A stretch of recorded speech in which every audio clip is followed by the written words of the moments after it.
Ms. Randall, Ms. Hauer, welcome to the committee.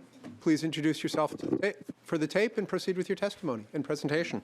Thank you, Mr. Chair and members. Is that working? I think so. Okay.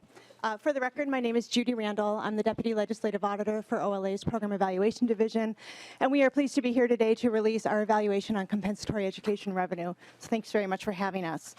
As you know, compensatory education revenue provides funding to school districts and charter schools to help students who are underprepared for or underperforming in schools. Funding is allocated to schools based on the number and concentration of low-income children as defined by eligibility for free or reduced price lunch. In fiscal year 2018, the state allocated to schools more than $550 million in compensatory education revenue. $550 million, it's a lot of money. And understandably, the state wants to know whether that money is having an impact. Is it helping to improve student performance? Well, what you're going to hear, in fact, before I get to what you're going to hear, the legislature requires schools to report on the extent to which the funding is improving student performance.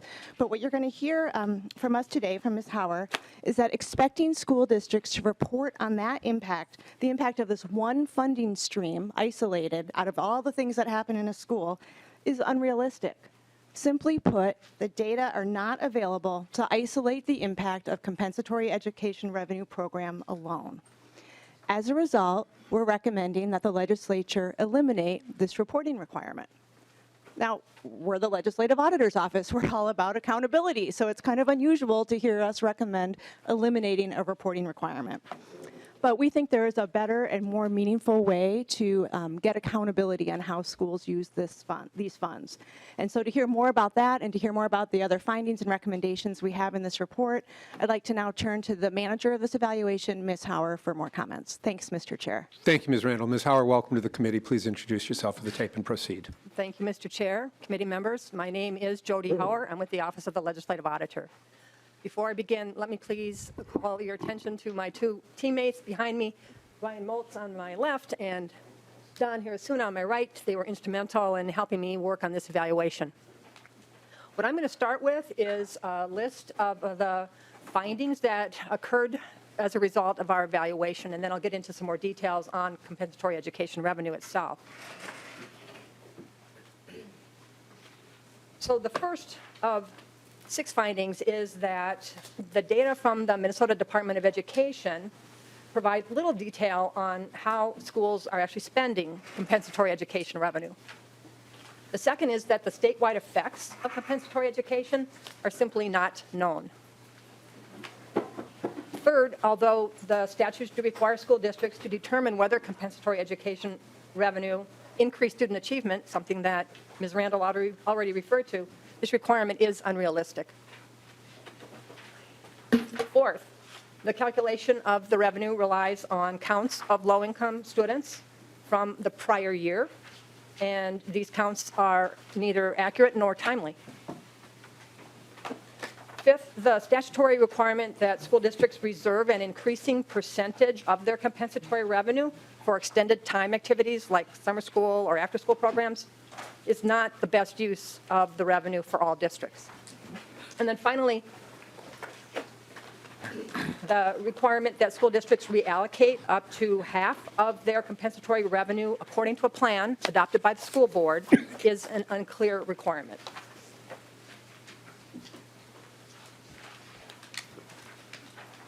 Let's start with some basic information on compensatory education revenue. Obviously, it's a state funding source. It goes to virtually all school districts around the state and all charter schools. It's intended to help pay for the educational needs of those students who are underprepared to learn or don't meet performance standards that are appropriate for their age group. The revenue amounts will depend largely on the number of students who are low income and the concentration of those students within any given school building. So the more low-income students there are and the more concentrated that they are in a single school site, the more revenue is generated up to a cap. For this program, low income is defined as those students who qualify for either the free lunch program or the reduced price lunch program. And in fiscal year 2018, more than 329,000 students in the state did qualify for either free or reduced price lunch. And this represented about 38% of all students in the state. Again, Ms. Randall already referred to the fact that compensatory education revenue in fiscal year 18 generated over $551 million. This is the second largest component of the general education revenue formula. So where in the state did this revenue go? Well, most of the revenue, 63% of it, went to school districts in the 7-county metropolitan area, and the remaining 37% went to the other 80 counties. Now, I mentioned that virtually all school districts and charter schools do receive compensatory education revenue. However, the students who generate the revenue are located all around the state. In fact, a larger percentage of the rural school districts, as compared with the metropolitan area school districts, had enrollments with very high proportions of low-income students. So on this particular slide, let me call your attention to the bottom two sections. You'll see that if you look at the right-hand column, that represents the school districts outside the metro area. 89% of those had enrollments where low-income students made up at least a quarter of the population and up to 91% of the population. And in contrast, in the metro area, so the left-hand column, 48% of the school districts there had student enrollment with high proportions of low-income students.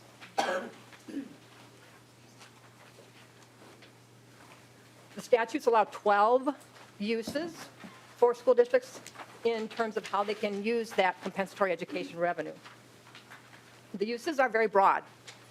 They permit schools to spend the revenue on a really wide variety of educational purposes. I'm going to list just a few of them here.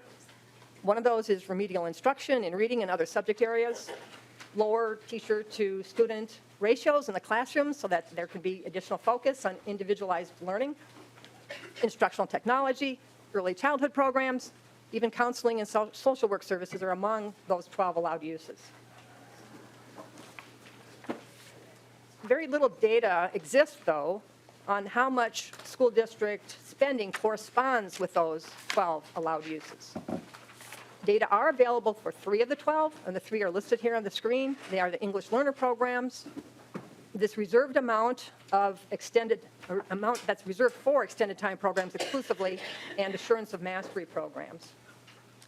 But these uses account for just 20% of the compensatory revenue from fiscal year 2018, and for the remaining 80% of the revenue, data are not collected on how the dollars are spent relative to the 12 allowed uses, or the remaining 9 of the allowed uses. Well, we think it's important to have additional transparency over the use of the compensatory education revenue. The good news here is that this is expected to change in the coming year. The Minnesota Department of Education just last year had convened a working group to look at this very topic. And in December of 2019, the department approved what will be new reporting codes that the districts will have to comply with for their spending of the compensatory education revenue. We believe that the codes are going to give the kind of detail that has been lacking and will increase the transparency that you as policymakers and other members of the public seek. We do recommend that the department monitor how well these changes make. They will be in place for the first time in the school year beginning 2020, going through 2021. We believe that the department should monitor how well that goes, determine whether they are capturing the level of detail that's necessary, and make whatever adjustments might be necessary to ensure that school districts are consistently reporting on these new codes. We think this is a good step, but we don't think that the reporting codes alone are going to be sufficient to help us understand to what extent the revenue actually makes a difference for students. I do want to mention, before I go on talking about the effects of compensatory revenue, that it's important to understand that the calculation of the revenue makes a presumption that the students who do qualify for free or reduced price lunch aren't performing as well academically as other students, and that they're going to need some additional help if they're going to be able to perform.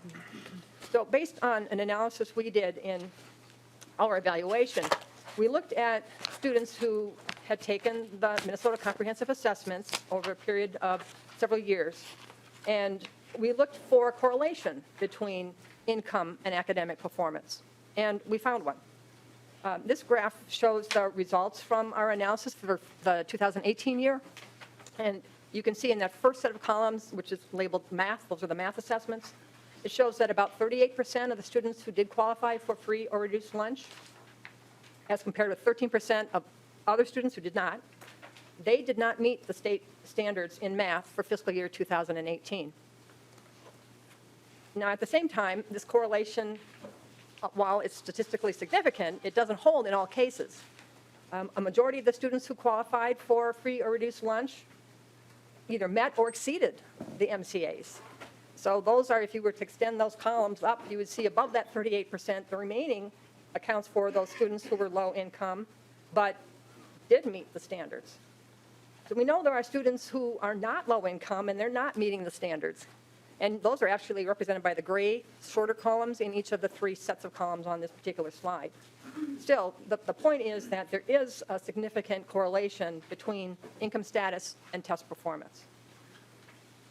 Now, if I could move on to talking about the effects of compensatory revenue, we found that, first of all, the state doesn't analyze the statewide effects of compensatory education revenue. Statutes do require that the school districts annually report what their spending is in terms of how it has increased student achievement. We conducted a survey as part of our analysis, and about 1/3 of the districts had reported in our survey that they either do not make this annual report or they're not sure whether the district is making that annual report. So let's talk about the other 2/3 of the districts. Most of the other school districts who said that they do try to analyze the impact of the revenue do it by looking at analyzing the standardized test results, most often the MCAs.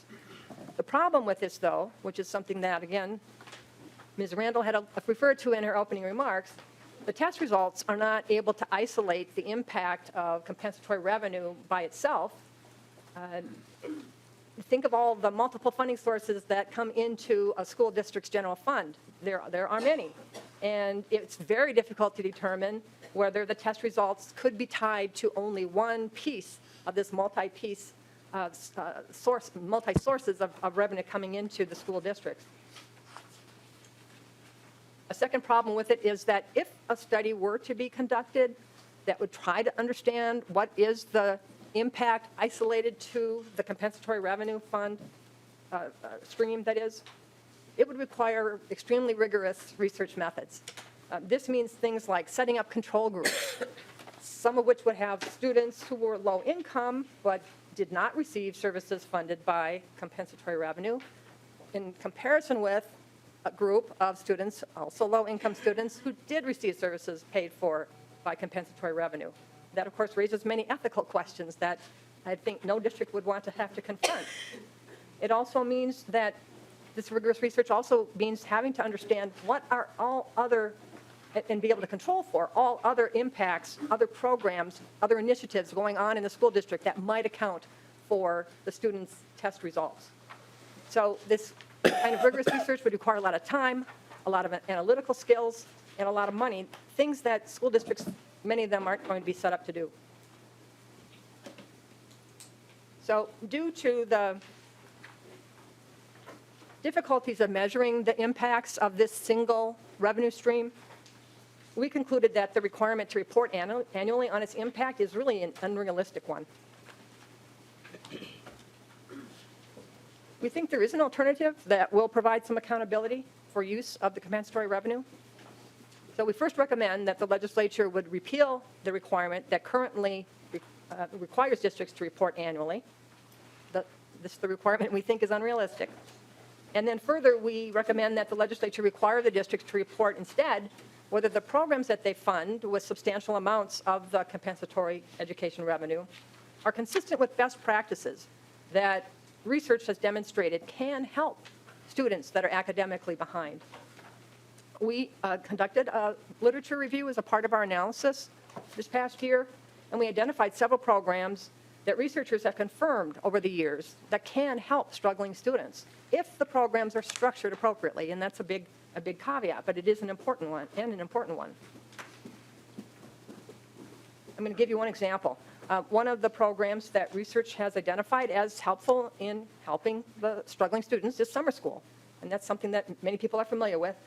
Research has shown that summer school can help students who aren't meeting academic standards, but those programs have to have certain attributes. For instance, they should be at least 6 to 8 weeks in duration. A 4-week program isn't going to suffice. The summer curricula should be aligned with the curricula that's in place in that district through the regular school year. Parent or guardian involvement is important. And the kids actually have to attend the program. A lot of the research identified programs that weren't working well because for one reason or another, the kids didn't show up for the summer school programs. So it's important that the programs build into their structure some incentives to ensure that the kids are there, and then it's incumbent upon the school district to monitor that and make sure that there isn't high absenteeism. I'm going to switch gears here a little bit now and talk about some of the issues related to using income as the metric for determining whether the students qualify to generate the revenue. So right now, school districts have to collect every year income forms from the families to verify whether the income meets the standard that would make the student eligible for free or reduced price lunch. And it also, of course, is a standard that determines whether the student is going to be generating the compensatory revenue. The problem with these forms is that not all families submit them. And in talking to districts around the state, we found that the superintendents and business managers in these school districts think that there's an increasing percentage of families who are reluctant to submit these forms.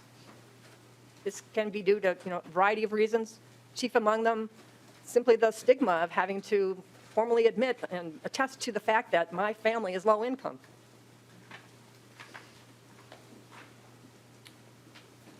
What this results in is an undercount of the students who would be generating the compensatory revenue in the districts. We did a survey, as I said, and in that survey, we asked superintendents about this particular issue. 3/4 of them reported that they believe that their count of low-income students represents an undercount for their district. There are some alternatives already in place for the income forms because this problem is not a new one. One of those alternatives is called direct certification, and this refers to identifying students that are already enrolled in some of the federal income-based programs, things like SNAP or the Head Start programs. And those children do not have, their families will not have to provide a second income form. Information from the Department of Human Services gets transferred over to the Department of Education, and then the Department of Education identifies those students via their student numbers. That gets sent out to the districts, so the districts are aware of which of their students are already enrolled in these federal assistance programs, and they don't have to get the income form from them. And that's a good thing. The districts think it's working well, but it is limited. It's limited just to those families that are enrolled in the federal assistance programs. There are some other options that school districts can use to, if what they're looking for is getting free meals for their students, but the trade-off with these other options is that without the signed income forms, they don't have the proof that they need, and they won't receive the compensatory revenue from the state. So we recommend that the Department of Education examine some alternatives that might address some of these issues related to the income forms. And we list some possibilities in our report. One of the things we think should be considered is some factors other than income. Things like looking at high absentee rates for certain students, or looking at those students who are at risk of not progressing on to the next grade level. We think such students could be considered as eligible to generate compensatory education revenue if, in their case, no income form is available.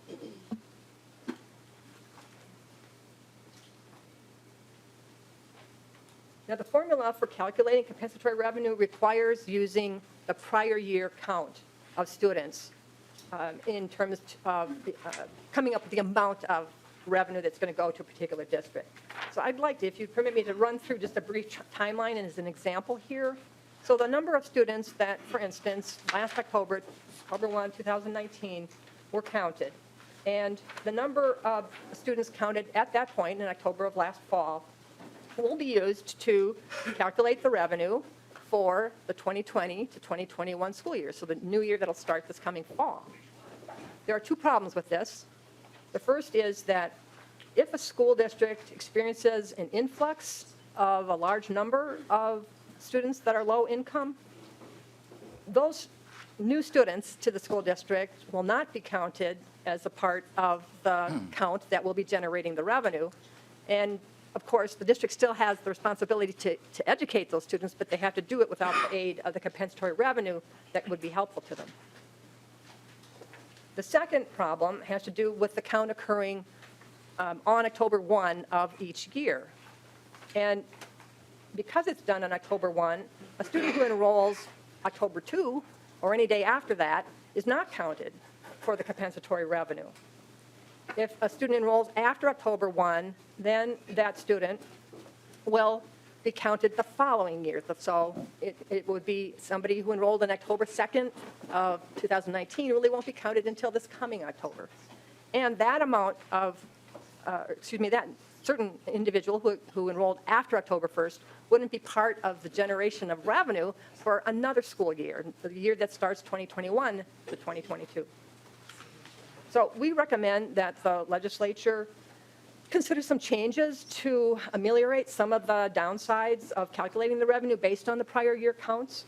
I mean, one of the options would be to add a supplemental count, something that's more current and that can account for some of those school districts that have an influx of new students, for example.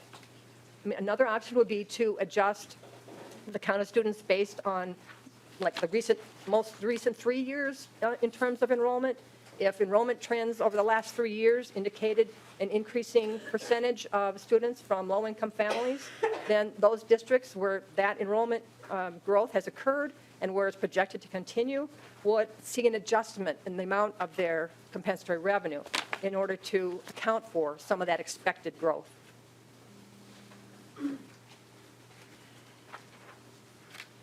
I'm next going to move to the two requirements in state law related to compensatory education revenue that we thought were important to bring to your attention. So the first is a 2017 law that requires the school districts to reserve an increasing percentage of their compensatory revenue and use it specifically and only for extended time programs. Again, the summer school programs, after school programs, and the like. One problem for some school districts is the amount that's reserved now is just too small to fund a new program. We looked at what was set aside for fiscal year 2018, and the median was $1,300 per school district. Of course, it would be very difficult to start a summer school program anywhere with $1,300. So we can understand why some school districts thought it was not very helpful to them. Some of the other districts that we visited said that the requirement forces them to spend money on some uses that they really don't think work well in their districts. For instance, some of the superintendents from some rural districts we visited said that it was tough for them to get kids to stay after school. And it would mean adding another bus run to get those kids back home after the after-school program ended for the day. In one of the metro area districts we talked with, where after school already was in place, they had difficulty hiring teachers who were willing to spend that extra time, even though the program was in place already. Finding new teachers to help them out was a real difficulty. And then finally, there was a group of school districts who said that they already fund their extended time programs using other revenue sources, such as targeted services funding. And having them then reserve an amount from their compensatory revenue forces them to carve out an amount of what they consider to be a very precious source of money. And they would rather be able to use that compensatory revenue on uses that to them would be more beneficial. So, and then the final point I'll make related to this is part of, again, a result from our survey. We asked school superintendents whether having a percentage of the compensatory revenue dedicated to extended time activities was, in their opinion, the best use of revenue for their districts. And as you can see on the slide, if you look at the two orange-colored segments of the slide, of the graph, that nearly 60% of the superintendents stated that they disagreed or strongly disagreed that this was the best use of revenue for their particular district. So we recommend that the legislature repeal this requirement. Repealing it would essentially return the matter to how it existed pre-2017. That is, the 12 allowed uses would remain in place. School districts would have the option to spend that revenue on extended time programs if that met their needs, but it would be up to them to decide on which of these 12 allowed uses the spending should occur. The second requirement and final point that I'll make has to do with how school districts allocate their compensatory revenue once they receive it. As you know, by law, the revenue is required to go to the school buildings where the students who qualify for free or reduced lunch are and where they receive their services. However, the law does authorize school districts to reallocate up to half, 50%, of their compensatory revenue according to a plan adopted by the school board. According to the survey I mentioned, we learned that not many school districts are reallocating revenue in this way. However, about 30 indicated that they did. And of those, most of them, 70%, said that they did not have a school board approved plan set out specifically for determining where the reallocation would occur. We asked school districts about this, about why not have a school board plan, school board adopted plan, and they justified the reallocation, saying that the school board, of course, does approve the overall budget for the district, and they felt that that was enough to satisfy the requirement that's in statute for the board adopted plan. The statutes, in our opinion, are unclear on this matter. They don't provide guidance on what the plan should include. They don't determine the form that the plan should take. And we think that a clarification of the requirement would be helpful.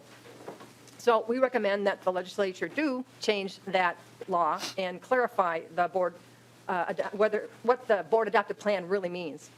We think it could go in one of two ways. One, the legislature could accept really the current level of accountability that's out there and specify that school board approval is sufficient, school board approval of the overall budget, that is sufficient to also cover this area, that is the reallocation of the compensatory revenue. The second option would be that the legislature decides that more oversight is necessary. In that case, the change would mean specifying what these plans should contain and specifying whether each board should have a specific plan that's set up only for the purpose of reallocating the compensatory revenue. This would also determine whether the department should play a role in monitoring whether these plans are in compliance with the new requirement, if a new requirement is adopted. So with that, Mr. Chair, I've completed my summary, and I would be glad to answer questions. Thank you very much, Ms. Hauer. I appreciate that. Questions from members? Representative Sandell. Thank you, Mr. Chair, and thank you, Ms. Randall and Ms. Hauer, for the comprehensive review. Though I have to say it's kind of discouraging. As I understand, $550 million was allocated by the legislature for compensatory education. We aren't sure how that money was used. We aren't sure what impact it had. We don't have any direction from school districts or the Department of Education, I guess, and how to effectively improve that. And 70% of the school boards around the state haven't assumed the responsibility of having broad discussions and directing use of that money. Now, that if I misunderstood that, please correct me. But that's what it sounded like as you talked and as I read through the materials. Does that sound correct? Ms. Hauer. Mr. Chair, Representative, basically, yes. I would only suggest that the 70% you refer to refers only to those a small number of school districts, about 30, who actually reallocate the revenue once they get it. And what we found is that about 70% of them do not have the school board adopted plan. Great. Representative Sandell. Mr. Chair, thanks very much, and it gives us plenty to think about and talk about. Thank you. Thank you. Representative Erickson. Mr. Chair. I'm Here. sorry. Oh. Pardon, Ms. Randall. Thank you, Mr. Chair. If I could just quickly Please. comment on Representative Sandell's comment. Well, I think you you did accurately sum up what we presented. I just wanted to note that we do present an option to increase the accountability. So while the school districts and the department haven't necessarily, I think if we can get school districts to identify how they're complying with best practices and kind of have a more robust discussion from the department about best practices for that money, and then have school districts demonstrate that they're using it, you know, in accordance with that, I do think we'll have some better accountability on how that money's being used. Great, thank you. Ms. Randall, or yes, Ms. Randall or Ms. Howard, just a clarifying piece.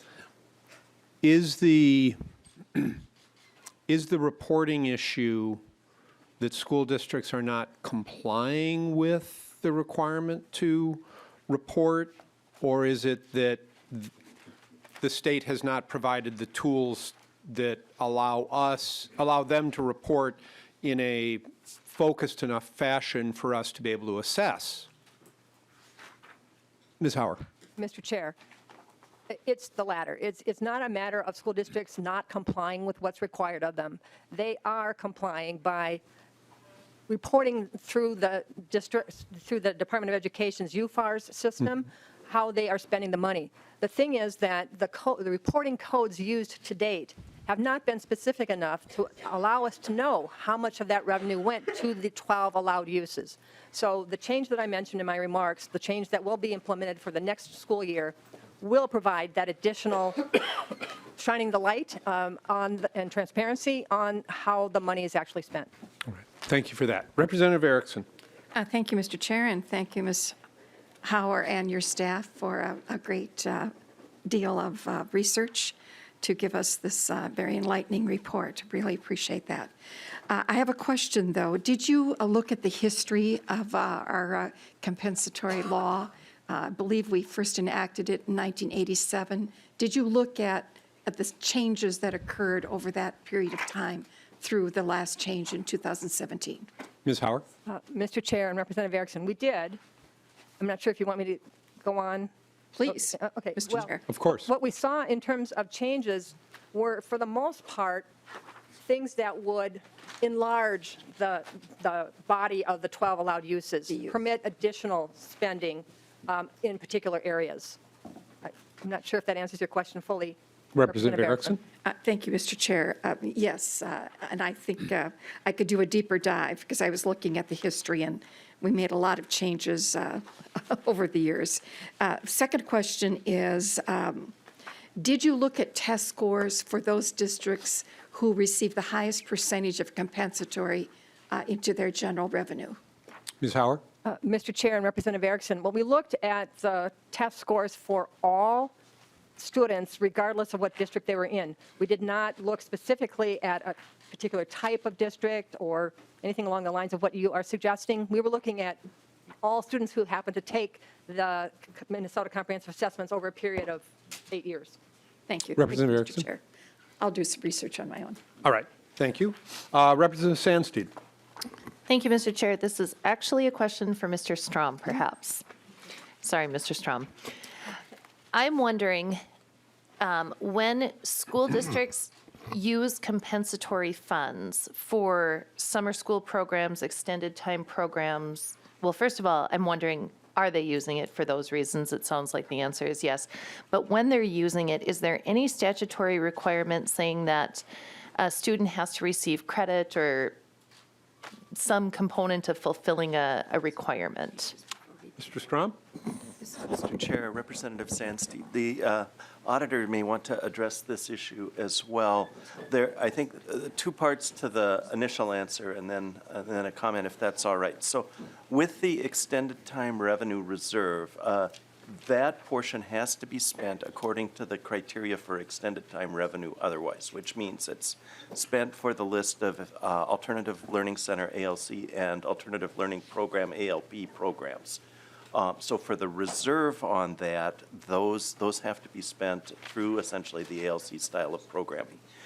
For the district itself, extended time that's not part of that reserve could be done in any way. So there are two different ways that the summer school and extended time could be funded, either through the required reserve or through broader programs that affect those. In terms of those programs, and again, the auditor may want to speak to this as well, but in terms of those programs, they don't necessarily need to be for credit. They may be a credit recovery program.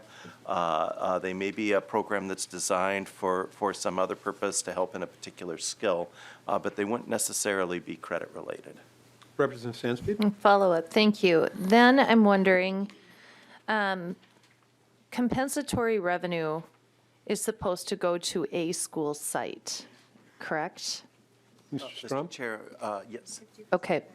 And now, with many school districts looking at collaborating and having collaborative efforts, if they were to access compensatory funds,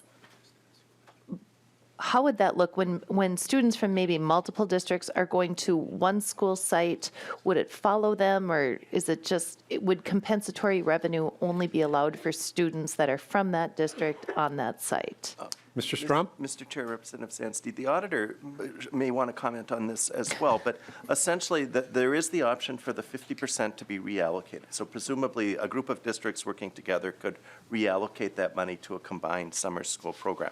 There's not a requirement that the money serve only those students who have qualified for free and reduced lunch. So that's not the issue. But the auditor's done some work on this 50% set aside, and they may have some comments on that. Ms. Hauer? Mr. Chair and Representative, I don't know that I could add more than what Tim Strom already has. We did find, as I already said, that for the bulk of the school districts, they're not reallocating the money. It's really focused on a smaller number of districts. We found about 30. There may be some more because there may be some that didn't respond to the survey. But it's only among that small group where the reallocation is going to some place other than where the students were who generated the revenue. Representative Sandsted? More to ponder? No, just one quick follow-up, and then I'm done. In a situation with the 50% reallocation, this is where we're getting into needing a school board-approved plan or Yes. some, okay, Yeah. thank you. Okay.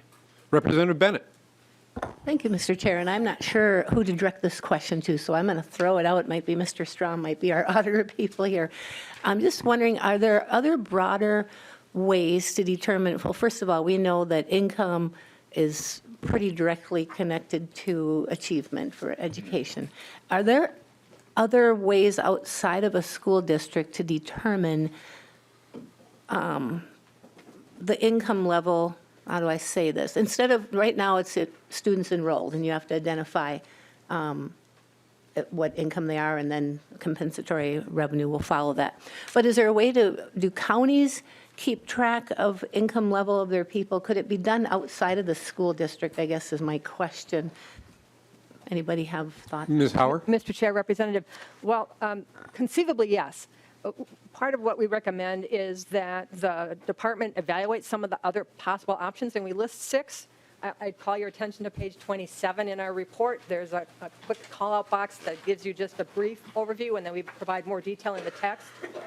So there are things like, well, let's look at what data are available on low-income families by county using the American Community Survey, which is part of federal collected data. Another possibility would be to base the information on data that could be gleaned from income tax statements. Again, none of these is a simple solution. It would require quite a bit of thought development, but there are some other options that are out there. We also talk about doing some things that, like I already mentioned, which is kind of shifting away from income as the only metric and looking at, for those kids where an income form is not available, looking at other factors that are indications of students who aren't performing at the level expected for their age group. Things like chronic absenteeism, not progressing from 7th to 8th grade, at risk of not graduating, those kinds of things. Representative Bennett? Thank you, Mr. Chair, and thank you for that. I think that's interesting. I think we need to somehow, and I know it's very complicated, and I can tell from your report how this all works, but when we figure out an appropriate way to identify struggling students and then the compensatory funds that should go there, I would love to see our school districts, the school boards, the teachers empowered with more of a a block grant style, that money goes to them, and let them determine how they can best help their students. And then we hold them accountable through outcomes, of course. There's got to be accountability. But I'm just throwing that out. I think we need to think outside the box, figure out a way to identify struggling students and the monies that should go towards that, and then empower our schools to work with students. So just throwing that out. Thank you. Representative Bennett, you might like Representative Kegel's bill here in a few minutes then. Representative Joachim. Thank you, Mr. Chair. And I also want to thank the auditors for spending so much time with me when you were doing the scoping. We talked on the phone for a few hours on some of the issues that you may run into looking at just the MCAs or having to find some other metric like the chronic absenteeism. So I'm really glad that you looked at that. And I had one quick question and then a few comments, but the 89% in rural Minnesota versus 40% on the quarter of kids in the school, can some of that be attributed to, like when I was up in Ely this last summer and I visited the campus up there, it's a high school, elementary school, and a middle school all in one. And then you have like Hopkins that has 6 elementary schools, 2 junior highs, and then a high school. So your kids are more distributed. Could that be part of the factor? Ms. Hauer?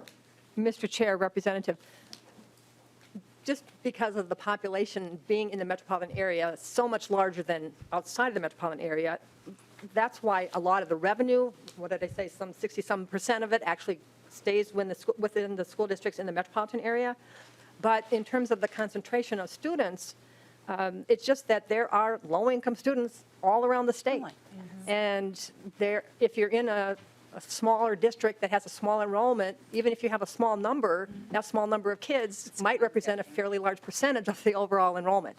And so I think that's what accounts for the fact that we saw 89% of the school districts outside of the metro area having fairly large concentrations of low-income students. Representative Joachim? Mr. Chair, yes, that's what I kind of thought, because it's fairly high concentration, and because there's only one building to disperse them between two. But I completely agree with you that we have income inequality all over our state. So, and then I wanted to appreciate you for looking more closely at how we can make the plans more transparent. I was a little surprised that only 70% of the districts actually have a plan, and they just assumed okaying the district budget makes that so. I know I've heard some frustrations from a lot of different staff in different areas that, you know, wrongfully or rightfully so, that they get frustrated when they see the need in their school and they're the ones generating the income, yet they feel like they're not getting their fair share. So I'm glad you kind of looked at that. I'm not quite sure how we can fix it, but I would like to see some more transparency around that. And then I also appreciate you finding how difficult it is to kind of isolate just this and the results, because districts have gotten very good at trying to braid what little funding streams they have together to help kids where they're at. So you'll have a student, for example, maybe an ELL student that is getting ELL services, but they're also getting pull-out for reading, and they're getting pull-out for math, and they're also doing extended time, and it's so hard to quantify what's working, because they're probably all working. But that is the real crux of trying to kind of dig into these numbers, is because districts, out of desperation, have become very good at braiding all the funding streams together. So I just wanted to thank you for your work, and gave us a lot to think about. Ms. Hauer, Representative Joachim and I think may be focused on some of the same data in your report, and I'm but trying to understand it differently. I'm looking at slides 5 and 6 that goes to comparing districts in the metropolitan area versus districts in the non-metropolitan area.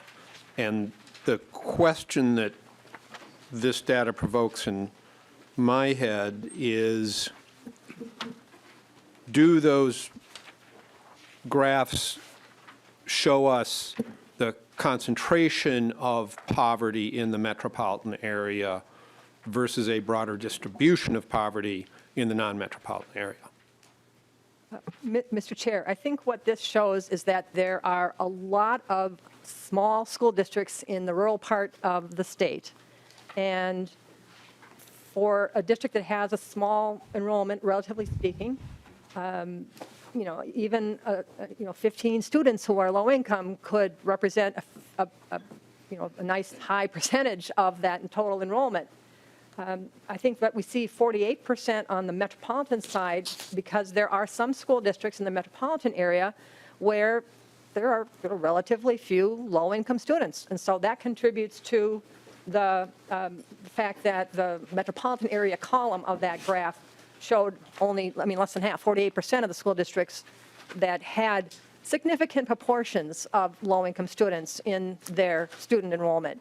It's not that they had none, but it's that they just didn't go over what we just, artificially chose 25% as the first cut to see how many school districts have at least a quarter of their student enrollment as low-income students. So I think it's just that this represents districts, school districts, and these two columns. And so there's a preponderance of small school districts in the state. And most of those small districts are outside of the 7-county metropolitan area, where even a small number of students who are low income would contribute to the percentage that we report here. All right. Ms. Randall?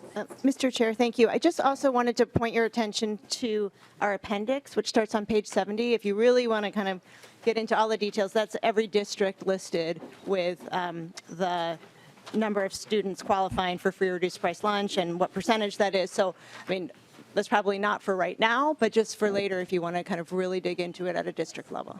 Thank you. Representative Jurgens? Thank you, Mr. Chair. Just a quick comment. I heard several times during the testimony of alternate uses or formulas in determining compensatory revenue, and one of them being attendance. And I just want to caution that there's no question that certain circumstances might cause greater attendance issues, but that we do that very carefully so that we don't end up with unintended consequences of ineffectively rewarding in attendance. So that's something that I heard it several times and it just caught my attention. I wanted to bring that up. Thank you.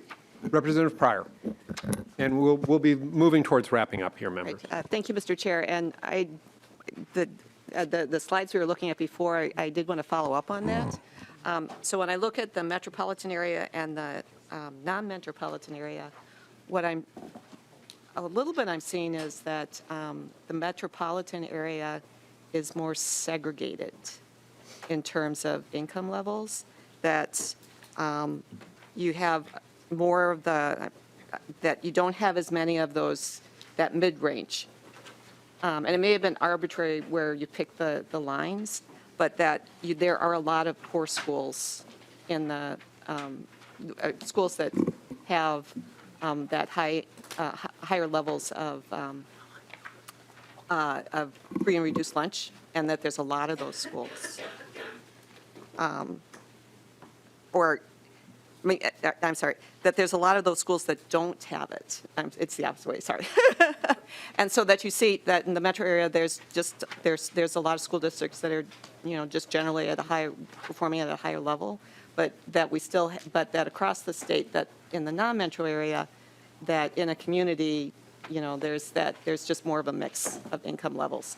And in the metropolitan area, and I think we're aware of this on a lot of different levels, we have areas that are affluent and then areas that are not affluent is what it looks like in the metropolitan areas. So it's kind of like just the history of development in the metro area, which is something I think that we need to be aware of, and that's my district, is one of the districts that I represent is part of that too, so I get it. So just, it is, these slides really, and especially how we fall out in the metro area is just very, very thought-provoking. Ms. Hauer? Mr. Chair and Representative, I agree with you. I think your characterization was correct. I would point out that in the metropolitan area, over 20%, 21% of the school districts had at least half of their student enrollment as kids who were at free or reduced price lunch qualification. So there definitely are some school districts, even in the metropolitan area, with large proportions of low-income children. Right, but then there's other school districts, a lot of school districts. Yeah. Representative Kresha. Thank you, Mr. Chair. And I'll just get to my line of questioning very quickly. First of all, Mr. Nobles, Ms. Randall, and the team, thank you very much. Your work is always exemplary. But So I want to focus on the graph of correlation between income and achievement.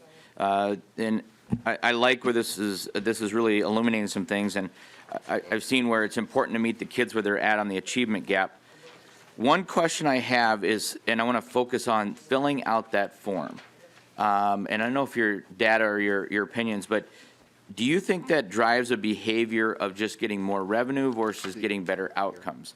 I see that in the school districts, I mean, I could see their advantage of, hey, let's get these forms filled out because we're going to get more compensatory revenue. But do you think the superintendents and those that are pushing this really understand with what you said that this could drive results as well? Ms. Hauer? It might be a tough one to answer. I'm sorry, Mr. Chair. Mr. Chair and Representative Krisha, I'd say that's very difficult to answer. You know, we visited 15 school districts as a part of this evaluation. Most of them were located outside of the metropolitan area. I would not ascribe it, you know, as ulterior motives to any of these superintendents that I interviewed, just to hope to get more money. They're hoping to help the kids. They're hoping to be able to fund the programs that they see working to help the kids who are not achieving at the level they should be. So that was my impression from talking with them. There's no way to put that into an analysis, so I think it would be difficult to answer your question with certainty. But I would say based on what I saw and what I heard when I was speaking to school districts, I think their every intention is to help the kids who need the help.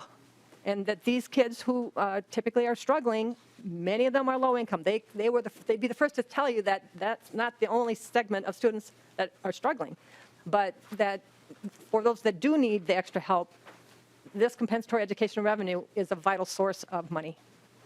Representative Krisha? Follow up. Thank you. And thank you for that. And I never want to suggest there was poor intentions. I'm just trying, there's this, and when I was in the schools, there's this act of filling out the forms that's intriguing to me because, and you mentioned it, and probably just as an offhanded, but why don't these families fill them out? Is it pride? Is it what? My experience suggests that it could be a resilience factor, that something else is happening. We're not filling out this form because other factors at our home. And the reason I bring this up is because when I look at your chart, you mentioned there are kids that are not filling out the forms that are at equal level to those that have filled out the forms, and they're overperforming this other base.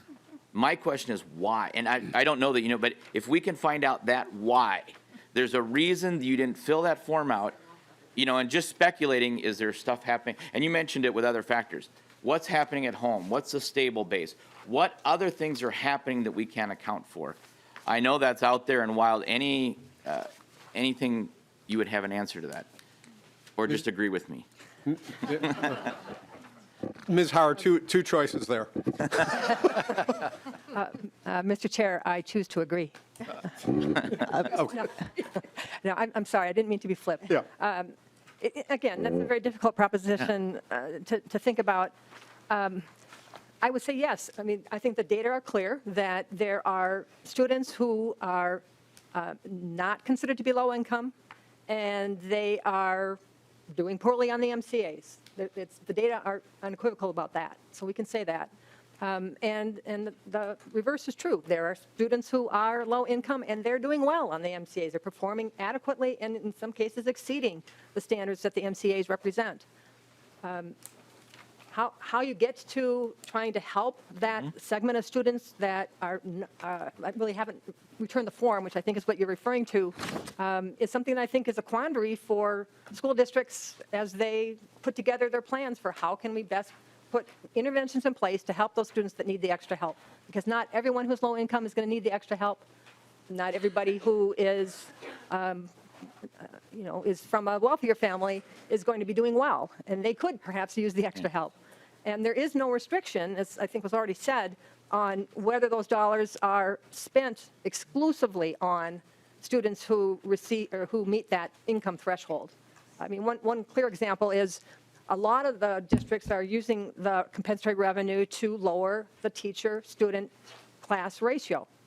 And in those cases, it's not just the students who generated the revenue who are likely to benefit. That benefit will be widespread among all of the class members who get more individual attention from the instructors because there are fewer students in the classroom per adult. You know, Representative Krisha, your line of questioning in Ms. Hauer's response makes me think of Representative Moran's bill yesterday related to trauma. going. Because obviously, divorce does not fall along economic lines. Chemical dependency does not. Involvement with the criminal justice system does, but only to a certain extent, and possibly for some extenuating reasons beyond actual incidents of criminal activities. So there's a number of ACEs that can be spread across the income spectrum and may impact student achievement. Representative Krisha. I'll follow up on that as well, and that's why I'm on that bill, by the way. It's a great bill, because, and so thank you for that and bringing that as well, because what we're finding, and I know this is probably an impossible task. I mean, let's face it, I think the income, what we're using here was our best effort, but it's flawed. Because, and I go back to meeting the kids where they are. There are kids that have lower income levels that don't need the resources that other kids that have higher income levels do need. And until we can meet those kids individually where they're at, we're going to have a tough time with this. So thank you for that. And I want to focus, that act of filling out the form, if we can figure that out, why some choose not to fill it out and do well, and why some choose to fill it out and do poorly, we could crack this. My last question is, and thank you, Mr. Chair, is, and this is for Mr. Strom, because I'm going to let them off the hook. They did such a wonderful job. And Mr. Strom, again, you can agree with me. That would be the easiest solution. I agree. No. Why do we I love this committee. Why do we use the October 1st count from the previous year? Mr. Strom, the ongoing mystery of the October 1st student count. Mr. Chair, Representative Krisha, the October count is used for a few purposes. It's called the enrollment count. And the civil rights information systems key off that, as well as a couple of other things. But it's basically a fall count. It turns out well for school lunch for a few reasons, including the federal criteria for when the school lunch count needs to take place. But there's a series of counts that happen that are a one-time count. As you know, most of our measures are average daily membership that are counted throughout the year, but the enrollment counts are all those fall counts. And part of that ties directly into when the data on demographics is collected, and part of that ties into the lunch data. The process is actually districts have a longer period than just October 1st to turn that data in. They can continue to refine that count, but it is the presence in the school at that point in time that determines that. So there can be modifications to that count as they learn more information about the student's status, but the student needs to be enrolled by that date. And for that reason, the department often now refers to it as the fall count instead of the October 1st count. Representative Krisha, briefly. Yep, and so thank you for that. And my question to whoever, that's the why. The question is it the best measure? And I would love to, and I can take it offline, but if you got a quick one, what is our best measure? Ms. Hauer? Mr. Chair and Representative Krisha, we aren't going to be getting rid, I don't think Minnesota's going to be getting rid of the count of students who qualify for free or reduced lunch, because our nutrition programs depend on that. It's just that we know there are some families who are reluctant to sign that form for a variety of reasons, and we can talk more about that if you'd like to. And we think that we need to supplement that count in some way, because there are some kids who are not being counted, and that can be detrimental to them in terms of the revenue available to the district to create, or to pay for the interventions that are necessary. Thank you, Mr. Chair. With that, Ms. Hauer, Ms. Randall, thank you very much to your office. We always appreciate the work of the Legislative Auditor, and you've done a remarkable job here. Thank you for your work and your presentation.